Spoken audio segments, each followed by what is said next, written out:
Okay, good morning everyone, and welcome to our webinar at the bright and early time of 7 a.m. here in Brisbane. My name is Taylor Willmott and I'm a research fellow at Social Marketing at Griffith, and I'm joined by Professor Sharyn Rundle-Thiele, who will be my co-presenter for today's webinar, which is focused on design thinking and giving people, I guess, who are new or have some experience with design thinking an introduction to what design thinking is. The agenda for this morning will follow 4 different components. The first will focus on designer's mindset. We'll speak a little bit about the importance of mindset, and we'll also get you to do a little survey that will give you some insight into your own mindset. The second component will be an overview of the human-centered design process, which will be especially useful for those who are new to human-centered design and the concept of design thinking. The third component of today's webinar will be some case studies from Social Marketing at Griffith. So for those who are unfamiliar with the work of the centre, we work across a range of complex health, social and environmental problems on industry and government funded projects. So we've selected 2 of our most recent projects, one from Energy Queensland and the other working with the Department of Justice and Attorney General. And they're both in 2 different contexts. So we hope they can give you some insight into how you can apply some of these design thinking tools and techniques. And then finally, we'll be bringing it all together by looking at the broader landscape and market and the current climate that we're looking at in terms of innovation and pursuing some design thinking agendas. Okay, so we move on to the first topic of today's webinar, which is about a designer's mindset, which for me, as someone who has quite a few years of experience with applying design thinking principles in practice and out in the field, I think is probably the most important aspect of design thinking. And it's definitely something that's overlooked within the field and also by government and industry, that I think this is a really good technique to adopt in order to start engaging citizens or customers or users in the design process, but instead kind of skip over the most important aspect of design thinking, which is your mindset at the beginning and throughout the process.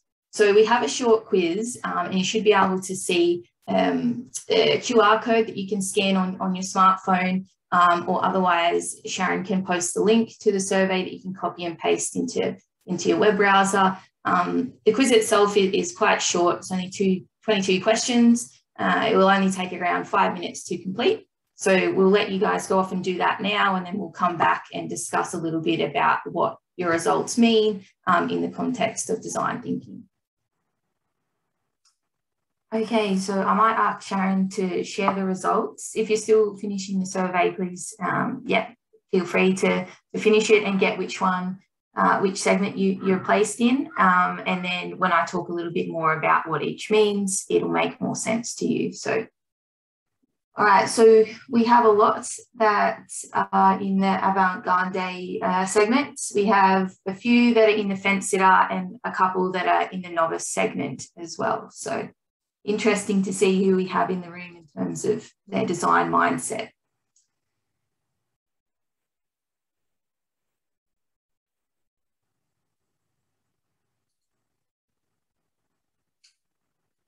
Okay, so that was a short form measure of your design thinking mindset. It is based on a much larger measurement scale that was developed and has been published, so it is available if you're interested. I can send you the paper, but essentially all of those aspects that are measured in that survey are on the screen now. So and you may have picked up on some of these themes as you were going through and related that to the question that you're answering. But essentially, a designer's mindset looks at how comfortable you are with ambiguity and uncertainty in a problem, but I guess in the market or the environment that you find yourself in whilst solving complex problems. It also looks at how, I guess, risk adverse you are or how comfortable you are with risk. It looks at your, I guess, view on human-centeredness and involving citizens or customers or users in the design process. It looks at your level of empathy and your ability to step into the shoes of the people you're looking to design for and how comfortable you are with doing that and confident as well. It looks at your awareness of process and the importance of process in generating new and innovative solutions. It looks at whether you have a holistic view. I guess that means whether you can see the bigger picture when you're stuck in the design thinking process and you may not be able to see the end goal or the end solution emerging in the very early stages when you're diverging in the first couple of steps of the design thinking process. Whether you have the ability to view the problem from a holistic view and see the bigger picture of the problem and who you're looking to serve. And that's related to problem framing as well. So whether you have the, I guess, agility in terms of emotional and intellectual agility to change how you're framing a problem partway through the design process, which is important because for those that are familiar with design thinking, you know that you can move back and forward. It's a non-linear process. So as we get feedback from our users, and particularly in the early stages when you do some empathy building and you might go out in the field and observe your users in their environment, how they interact, how they think, they feel, what they're doing, you will find that the frame that you place on your problem and how you define it will change. So that survey assesses whether you're comfortable with changing how you frame your problem throughout the process. It also looks at teamwork and collaboration. So that's to do with how comfortable you are in sharing your knowledge with your team. Do you feel comfortable? Is there psychological safety that you perceive in a team environment, or are you a little bit reserved in a team environment? And equally, your interactions in a team environment, whether you're comfortable collaborating with other people and I guess expressing your opinions in that environment. It also looks at whether you're open and receptive to different perspectives and whether you embrace diversity in a collaborative environment, which is the key in design thinking. So innovative ideas don't come from doing what you've always done and working with the same people. They actually come from stepping outside your comfort zone and working with people from diverse backgrounds that have different perspectives and opinions from your own, and bringing that together to approach a problem from multiple different angles and trying to achieve a shared understanding and a shared perspective on a problem. That's another critical aspect of having a designer's mindset. It also looks at things that are related to your learning orientation, including whether you have an affinity for experimentation, whether you're comfortable learning from failure, and whether you see failure as an opportunity to learn rather than as a setback and something to dwell on. And similarly, it looks at your experiential intelligence and whether you have a bias toward action. So are you someone that likes to think deeply before you go out and do something? Or are you quite comfortable to set an agenda and go out and pursue that quite quickly in order to get some feedback and keep moving forward? It also was looking at whether you're comfortable with critical questioning and evaluating. So a common term is used is we're inherently questioning throughout the design process, and that means that there's no sort of end point. It's iterative, and you might move back and forward, but you're continually questioning your approach and potential solutions to the problem that you've framed in the design process. We'll talk a little bit more about the different types of thinking and design thinking, but one of the important ones and one that was assessed in that survey, which is how comfortable you are with abductive thinking, which is all about the generation of new ideas and brainstorming and coming up with some innovative thoughts and perspectives on problems. And relatedly, if you are able to envision new things. So I guess a lot of us kind of get stuck in our day-to-day thinking. We have a lot of unconscious bias that ultimately impacts how we view a problem and the solutions to a problem.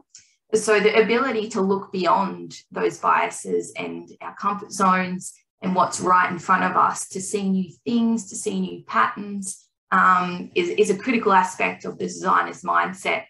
And importantly, what I guess underpins that ability to think outside the box is your level of creative confidence. So how confident are you in your ability to be creative, to think outside the box? I think there's a common misperception that within design thinking you have to be creative or you have to feel like you're a creative person. But actually, and as we'll talk about in the later stages of today's session, is everyone can be creative. And it's really a product of your environment and I guess how you approach problems as well.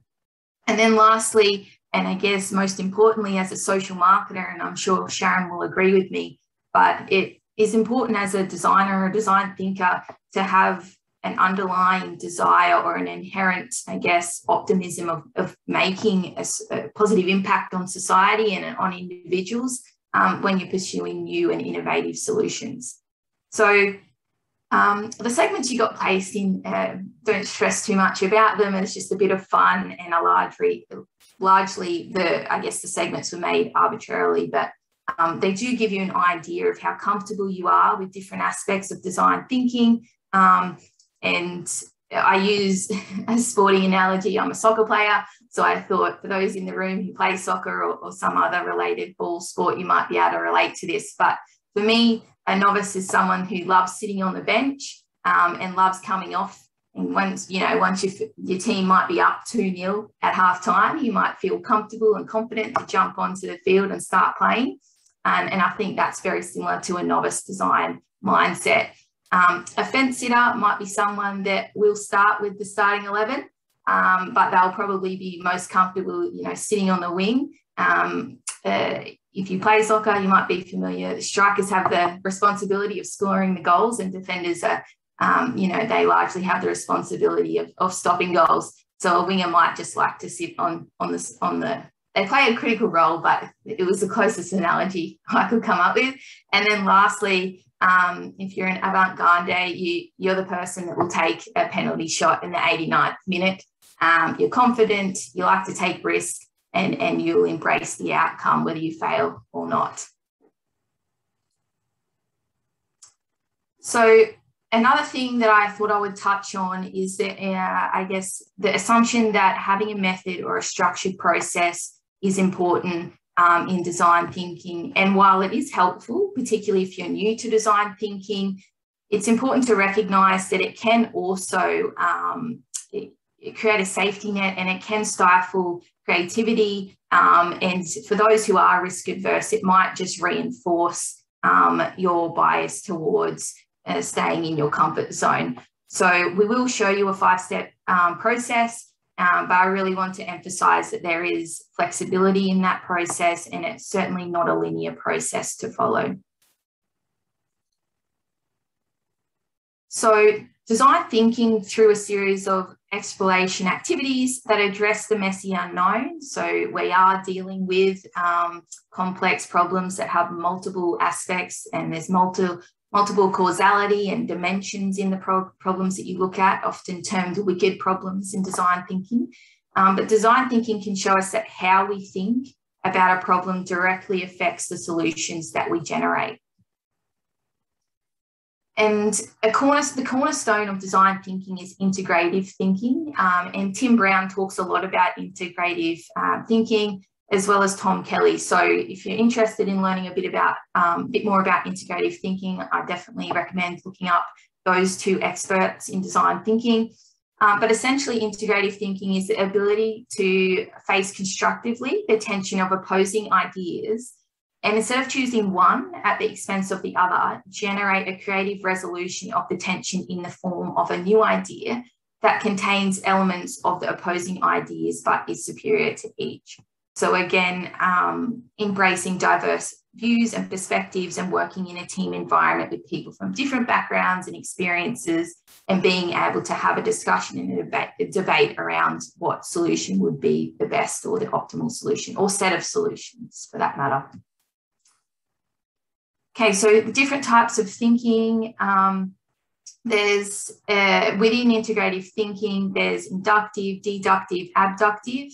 You'll be able to see on the screen there the different types and their corresponding definitions. But deductive and abductive are what underpin integrative thinking. So abductive, as I mentioned earlier, is the generation of new ideas, whereas deductive is an evaluation and analysis of how they might apply in your problem and your context. So I'll hand over to Sharyn now to give you an overview of the human-centred design process. Thanks, Taylor. So Taylor's talked to you this morning already and started to give you a very strong idea that design thinking is can be a very deep, detailed process, and how deep you dive into the process of trying to see the world through other people's eyes becomes an issue that's entirely up to you. So when we look at how innovation thinking has progressed over time, we've got a world where we had a previous past of quite linear approaches to a problem.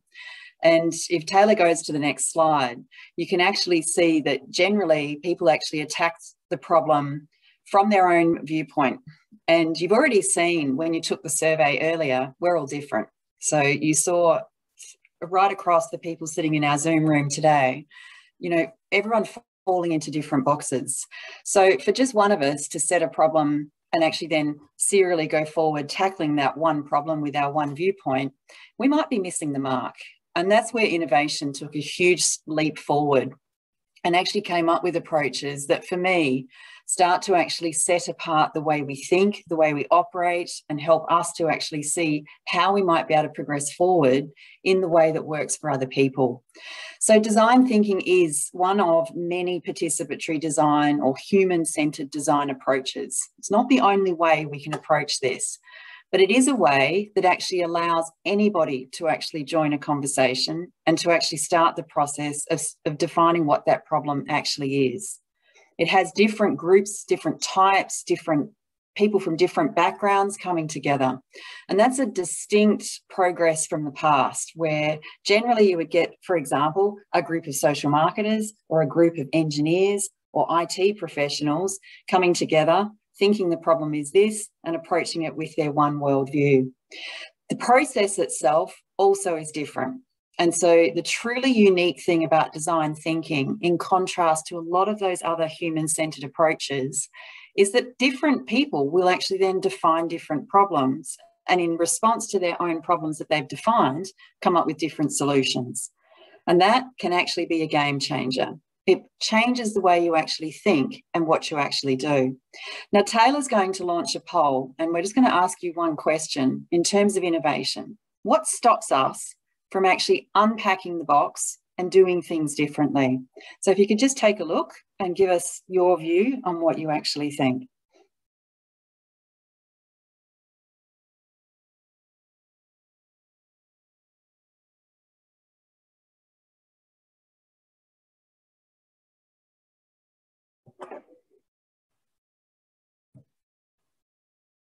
As always, I can see a few different views of what people think coming in.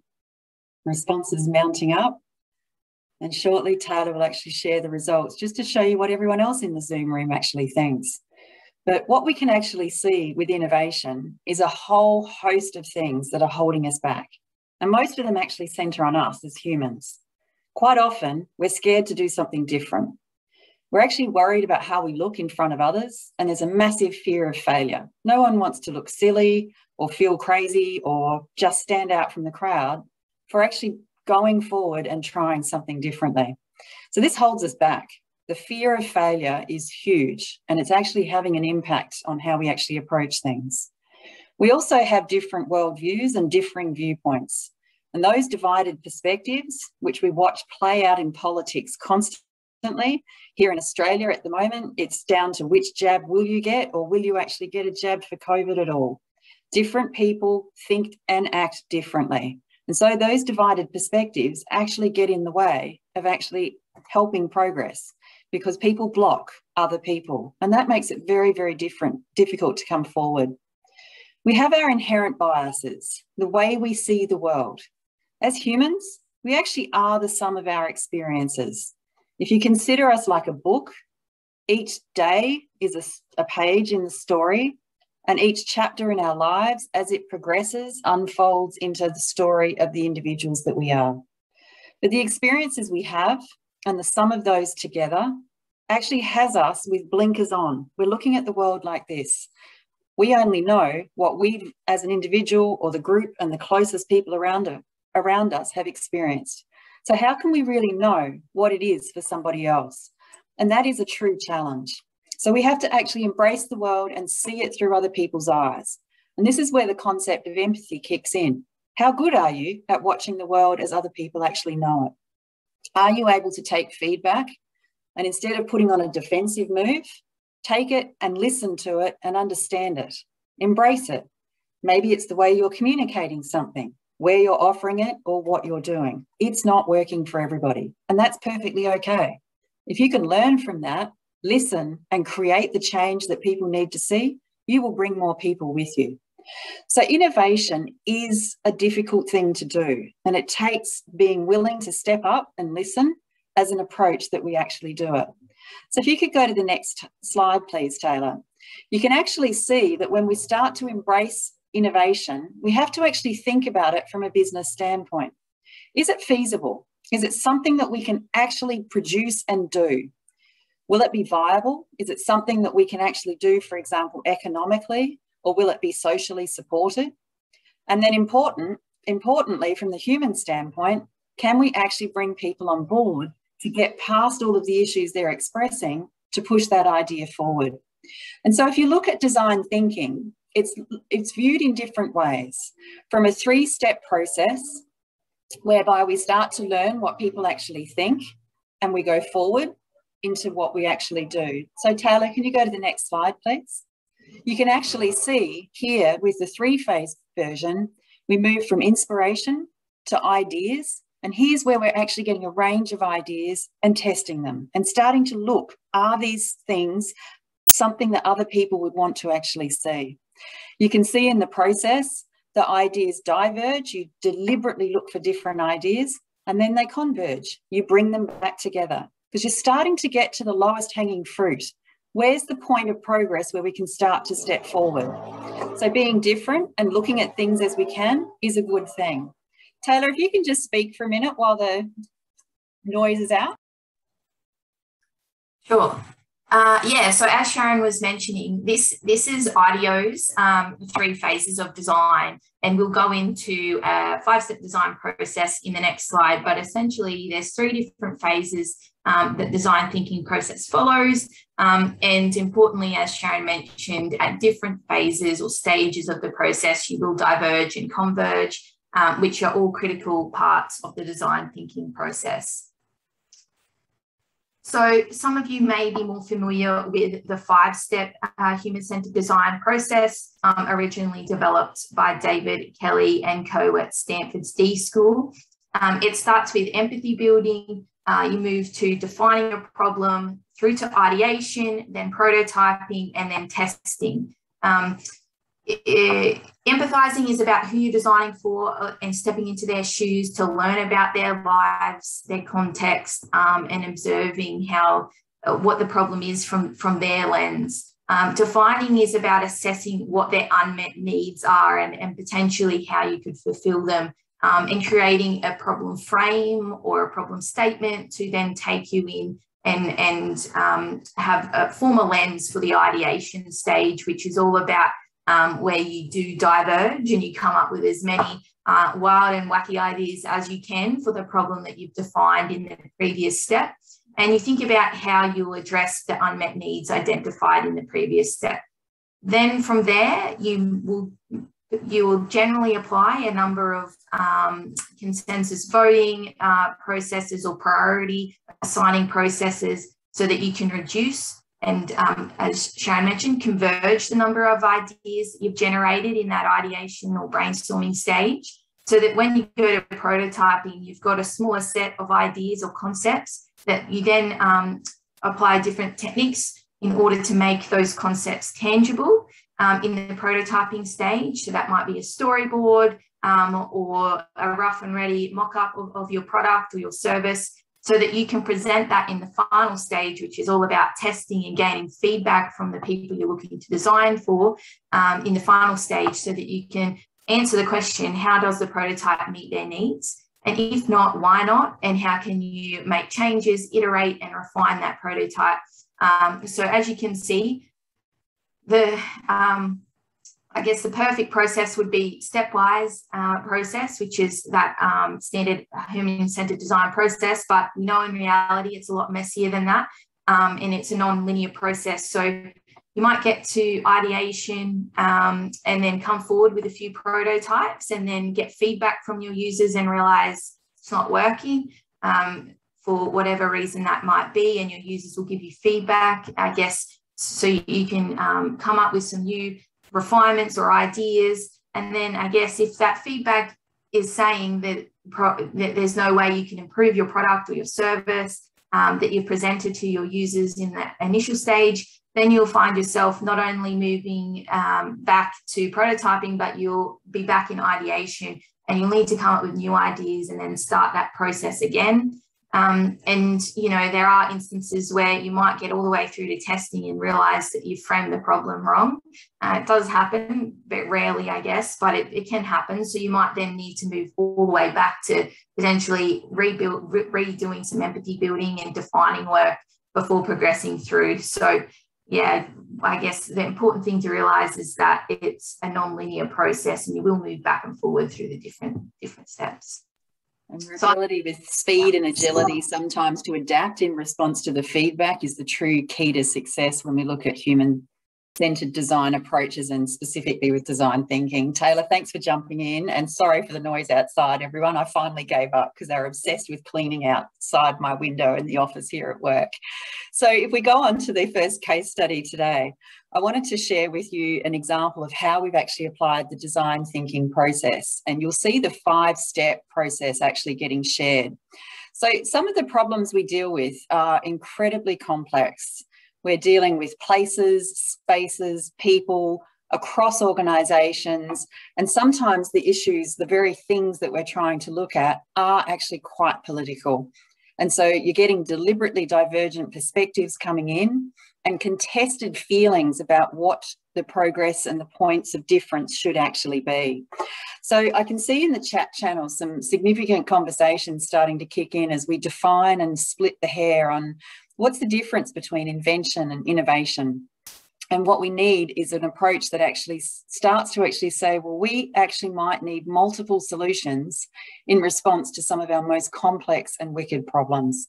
Because not all problems are easy. Some of them, as I said, span boundaries and cross borders, and that makes them incredibly difficult as you start to say, well, how are we going to progress forward? And what can we do in response to the problem that we've actually identified? Next slide. So a real key is to actually think and rethink how we actually approach things.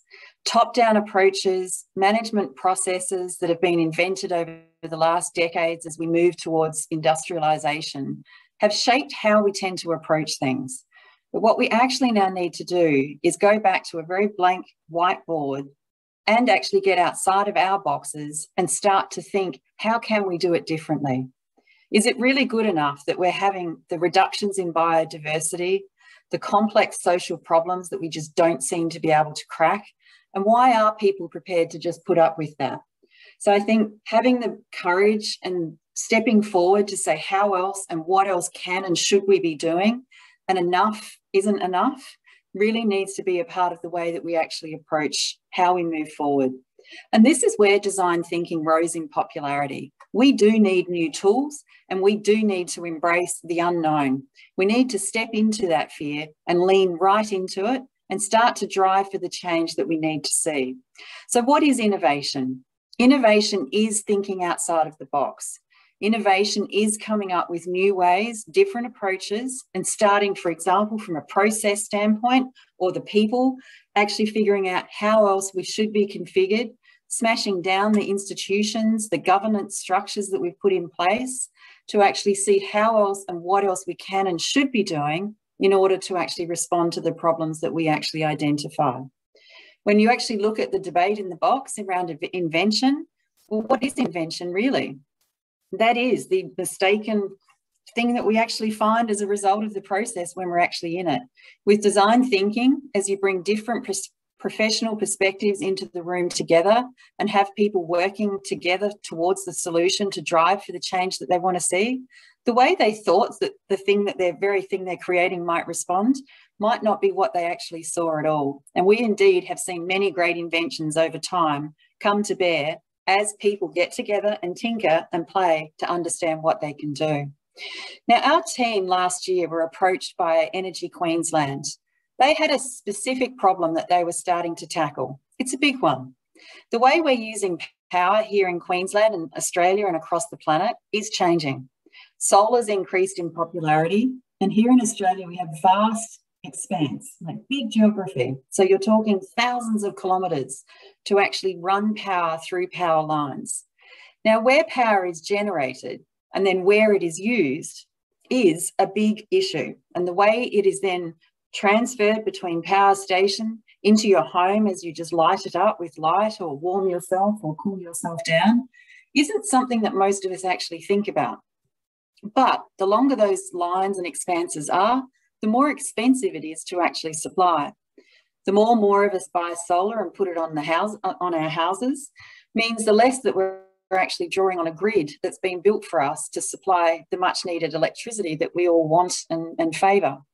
So the issue that Energy Queensland has was, how are we going to price our electricity in a world where the infrastructure and the grid is becoming more expensive at the point in time where less and less households might be relying on that grid for the very supply that they use.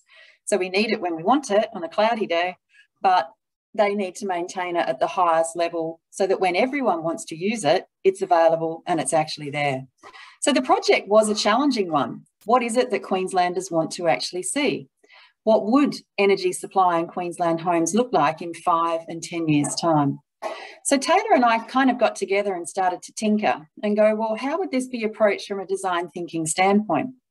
And so we were lucky enough to have some individuals that stepped in, leaned into a process with us, and we got to apply design thinking to have a look and see how they would view this problem and what their solutions would actually be.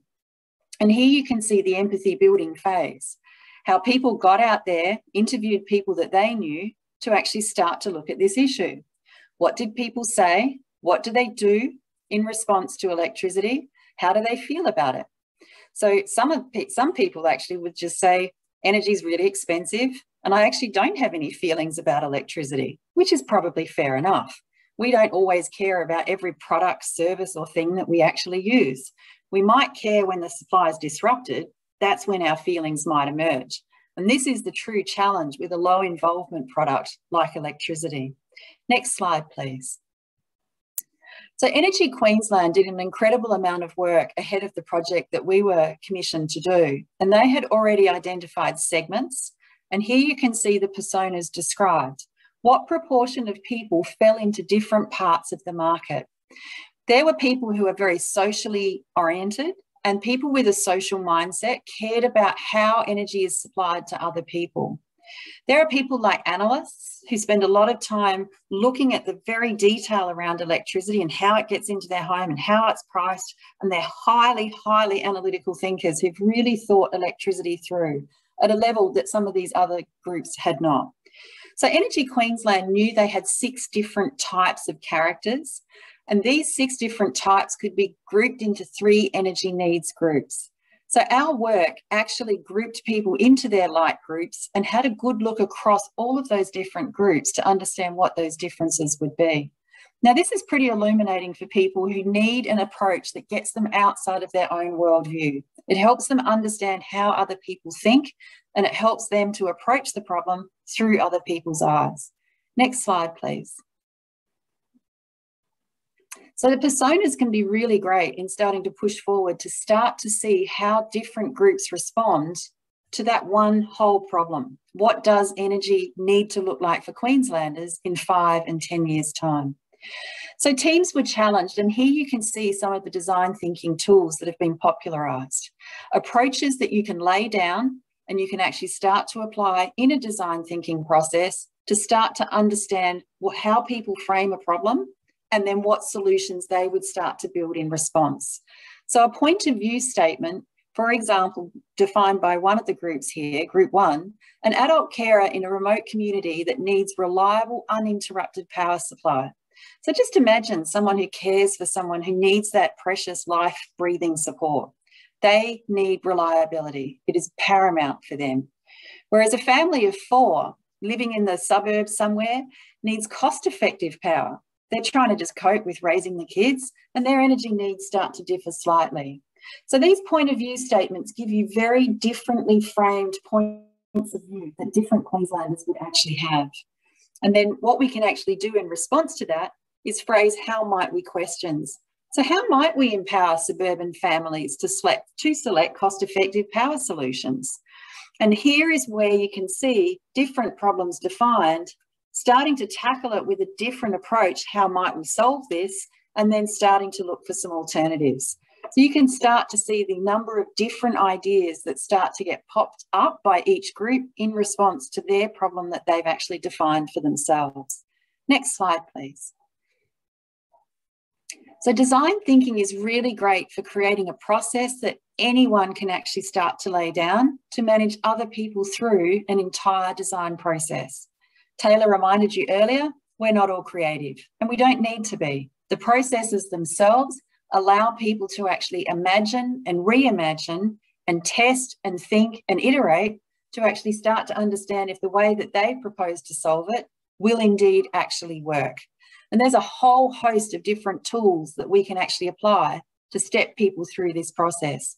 And here you can see how we use Padlet technology. We were running this design thinking process online, and how people were coming to the table, working together to bring their ideas forward in response to the problems that they had defined. And you heard earlier, different groups came up with remarkably different problems. So the solutions they then start to generate in response to their problems also differ. And this is the power of design thinking. We haven't framed the problems ourselves. We've actually given people the freedom to do that for themselves. Next slide, please. So by coming up with ideas, testing for what they actually do, people could actually start to bring themselves through the process and understand which solutions Energy Queensland can and could consider for those 6 different persona groups. Taylor's now going to step you through one of our other projects that we've applied design thinking in. Over to you, Taylor. Thanks, Sharyn. So the project that Sharyn just described with Energy Queensland, as she mentioned, was a project that was adapted to do the design thinking process online. I'm now going to talk through one of our most recent projects, which was a place-based project conducted in 2 communities in Queensland, Toowoomba and Bundaberg. It was focused on the prevention of youth sexual violence and abuse. And in contrast, this project we were lucky or fortunate enough to be able to do in person. And I'll talk through some of the different techniques that we used in the in-person co-creation activities. So as some background, it was a Queensland government-funded project that, as I mentioned, was focused on youth sexual violence and abuse prevention. We were working with a local partner, Civic Assist, on the ground in Toowoomba, and we partnered with the University of the Sunshine Coast in the project as well, in order to, I guess, engage community effectively, work with local organisations and ensure diverse voices were reflected in the project, in the design of our engagement approach, as I'll talk a little bit in more detail in the next slide. So as some background, the age group that we were looking at was youth aged 12 to 25 years, and there was 4 key areas of focus for the project. So the first was the promotion of safe and respectful relationships.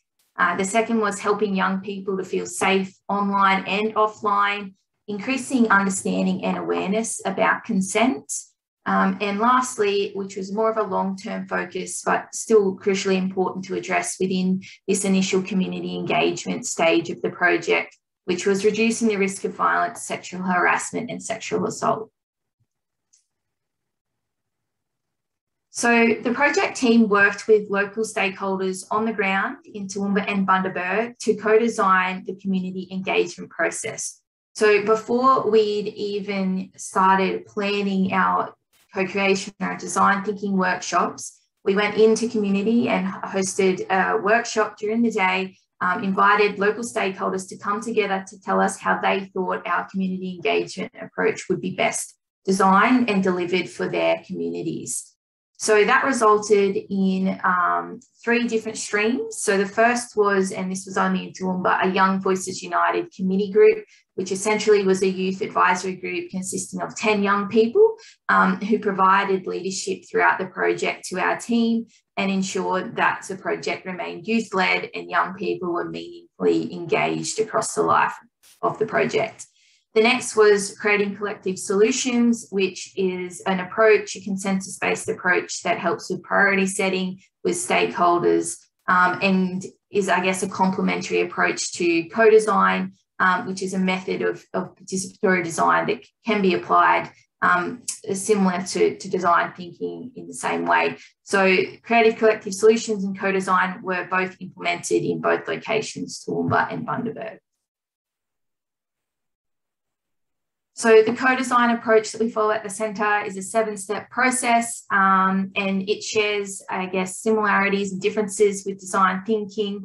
And we've also, I guess, integrated the 2 approaches and taken tools and techniques from both in order to support the co-creation process. So as you can see, we worked with young people and they came up with their own ideas in a variety of settings. And I'll talk a little bit about more the different people that we spoke to, the different types of young people, and also, I guess, the different professionals and stakeholders that were involved in that process. But as you can see, it was all conducted in person, and there are benefits to doing in-person co-creation, but you can achieve similar outcomes in an online environment. There's just different considerations that you need to take depending on whether you're doing an online co-creation or an in-person co-creation process. So as an overview, this is what the community engagement outcomes look like in Bundaberg. They conducted 13 sessions. There was 118 participants, and of that, there was 77 young people in the 12 to 25 age bracket. There was 11 parents and caregivers of young people that were involved. And lastly, they consulted with 30 professionals working with young people. So some of the insights that the Bundaberg team received from their co-creation work, and they, as I mentioned, engaged a range of young people. So that includes young people that were disengaged from school, young people that were from more at-risk groups, and young people from different backgrounds and experiences, in addition to those that are in school and potentially would be considered more mainstream youth. And these are the insights or key themes that came through from them, which was the importance of group-based activities that focus on social support, provided a safe place to go, and were facilitated or had access to a trusted support worker. And overall, young people expressed that there's a lack of awareness among their peers and their friends of existing initiatives that were available in their local community. Similarly, some of the insights that were attained from the sessions that were conducted with parents and caregivers of young people were that there was an equal lack of awareness of existing initiatives that were parent-focused, and information on online safety was lacking, and they found that they needed more, and it was a valued thing. And I guess in increasingly digital age and young people accessing things like social media earlier in life, it's important that parents are equipped with the knowledge and the tools to have conversations around online safety with their the children that they look after or care for. And then lastly, some of the insights from the professionals in Bundaberg working with young people were that there was a need for improved coordination and transparency among local support services and other key stakeholders, and that a more unified approach would be helpful for identifying, responding, and referring young people in need in the context of youth sexual violence and abuse prevention. Okay, so I'll give a brief overview of the community engagement process and outcomes in Toowoomba. As I mentioned, it was all overseen by a youth advisory group. We conducted 13 co-design sessions consisting of 128 participants, and of those, 102 were young people, 17 were parents and caregivers, and 9 were teachers and guidance officers. And similar to Bundaberg, there was a diverse range of young people that we spoke with in Toowoomba. We spoke with young people that were disengaged from school, young people who had experienced homelessness or were experiencing homelessness, those who were from refugee and migrant communities, Aboriginal and Torres Strait Islander young people. So there was, as well as mainstream young people in school, private and public schools. And then we also spoke to parents and caregivers of young people, as well as professionals working with young people, which for us was teachers and guidance counsellors at schools. So we ran co-design sessions with young people, parents and caregivers and professionals working with young people, and applied the same tools and techniques as was applied in Bundaberg. So I guess to give you some background, the structure of these workshops followed a warm-up or a creative warm-up activity with young people. We then moved them into a word association task just to provide, I guess, a priming or a stimulus for the other activities, and all of the words were associated with the topic that we would be getting them to focus on in the ideation or the brainstorming component of the workshop. And so in the ideation stage, we gave them a structured set of questions to consider, and when coming up with their own program or campaign that they thought would resonate with young people and other young people like them. And we really focused that short period of time that we had with them by having some pre-structured questions for them to consider when they were ideating and brainstorming. So you'll see some of the different structure that has come through in the ideas that were shared. So things like different topics, different formats, and themes included destigmatising youth sexual violence and abuse within their community, raising awareness, a mental health focus, ensuring that the content was delivered by trained professionals who were relatable to young people from different backgrounds and experiences, providing an opportunity for peer-led discussions, ensuring that each session was inclusive of different groups, and ensuring it was practical and engaging. So some of the insights from parents and caregivers were similar to those shared in Bundaberg, improving awareness and education among young people. One of the unique insights was creating an online learning community that had a virtual assistant for parents and providing tailored content to address their concerns, and making sure the platform was user-friendly and convenient for them. And lastly, again, some of these insights are very similar to those shared with Bundaberg professionals. So Toowoomba's professionals working with young people emphasise the importance of improved interagency coordination to ensure young people were getting the support that they needed, importance of specialised training, and also, I guess, the critical role of mental health in not only training professionals, but in responding to youth that are in need.